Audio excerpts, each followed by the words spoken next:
Today we're going to remove the back seats from this 2015 Honda Civic Si Coupe. Alright, first thing we're going to do is release the back of the seats in the trunk. Now they're released. Then flip these down, and this will give you access to the screws or bolts that we have to remove.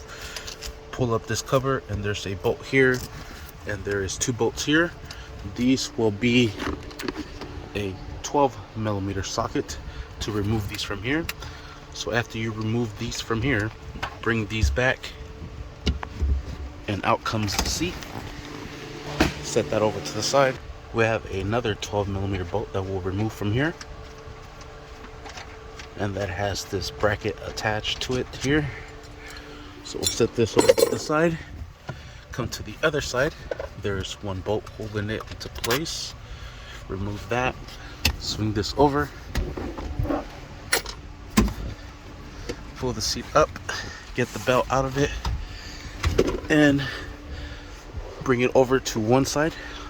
Then we're going to slap this out as that pin slides into place. Then comes out the seat. Alright, there is a bolt here. I believe it's another 12. This one's already missing. Previous owner removed it. There is 2 clamps here.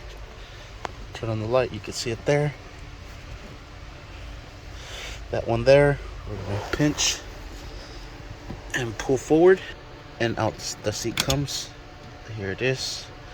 Same thing on this other side. There it is right there. Oh, it's easier with 2 hands. And then the whole seat comes out. Just set that over to the side. Sweet. That is a perfect weight reduction, or if you need to access the fuel pump.